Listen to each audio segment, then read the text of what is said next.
here is my top 5 moments in Bleach from 2012. As a lot of you may know, Bleach had one of the best years in 2012 for a manga series, and these 5 moments, in my opinion, were the most impactful, awesome, just crazy, story moving, and just all around enjoyable. Coming in at number 5 is the revelation that Holly Bell has been captured and Mundo has been taken over by Juha Bach. When we learned that, I immediately was just going crazy, and for me that's where the arc really just started to take off with interesting stuff going on, and just it really felt like things were finally moving in the Bleach story. And I'll never forget reading that and seeing Holly Bell chained up and being like, god damn, she's hot. No, but seriously, I remember seeing that part and holy shit, Mundo is taken over. Holly Bell has been chained up. Automatically that gave the Wanderers some credibility, because if they're able to take out Holly Bell and take over Mundo, automatically that shows that they have some threat. They're a big threat because they were able to take out at least Holly Bell, but you know, it wasn't until afterward that we find out just how big of a threat. But regardless, this was really the biggest setup for the entire arc, where we just see exactly what they've been doing, the Wanderers threat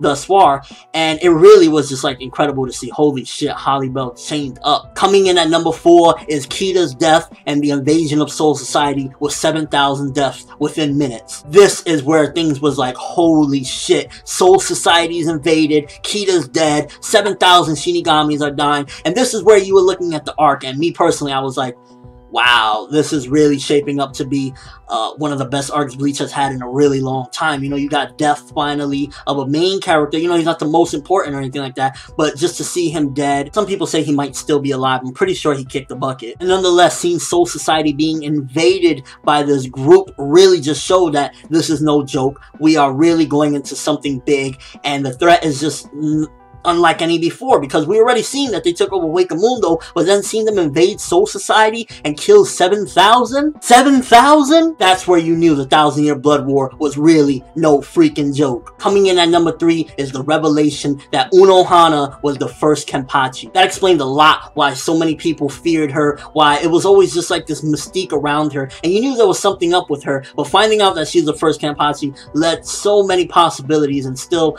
has a lot of things that could possibly go with it. And all around, just seeing that, you know, she's the freaking first Kenpachi is really something else that is like, holy shit, this is something we've been wanting to know for a while. Like, what is up with her? Why is she like this? Why does she have this creepy aura around her, but she's acting so nice? And finding out that she's the first Kenpachi really connected the dots. Coming in at number 2 is seeing the Squad Zero and the Soul King. This is something we've been wanting to see for the longest time. I remember always just being like, what the hell? What is Squad Zero? Are we ever gonna see this? Who's the Soul King? Even back when Aizen was mentioning it and saying, you know, that beast, that thing, I always just was curious, like, what is this? The Soul's King, the Soul's Palace, all of this stuff, and being able to see Squad Zero, learning about different things of how to get into the Soul Palace, and seeing a glimpse of the Soul King, all of that was definitely an incredible feat, and it honestly was one of the most important things of the series thus far, just to be able to see these guys and start moving into the Soul Palace and, you know, seeing the Soul King. These are some of the biggest things in Bleach, some of the biggest mysteries, and getting those were really huge and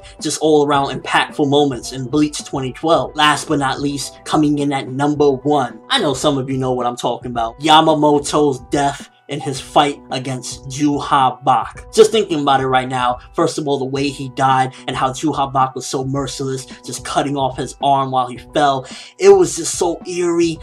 You know, the battle already in and of itself was just crazy to see Juha Bach going up against the Bankai of Yamamoto, north, east, south, west, and then to see him die, it was unreal. It was one of those moments where I've seen a couple different series that do this, very few, where it was truly just shocking to see, like, what? And just seeing Yamamoto's body cut in half and dying, it was just like unreal. And this is where I was like, okay, this is probably gonna be one of the best arcs in Bleach thus far. When you're killing the Captain Commander Yamamoto, you set a huge foundation for what this arc did. It already has cemented itself in, you know, doing stuff. It killed the freaking Captain Yamamoto, Captain Commander, and all around the moment and the atmosphere was really freaking eerie and crazy, and it just really was an incredible setup for what's to come. There you have it, people. That's my top 5 moments of Bleach from 2012. What do you think? Do you disagree? Is there something that I left out that should have been in there that was really huge in Bleach 2012? Is there something that you would have taken out, switch around? Let me know what you think, or just your favorite moments. Do you agree with what I've said? That's all I have for you guys today. Thanks for watching. Hope you enjoyed. Thumbs up for Bleach in 2012, because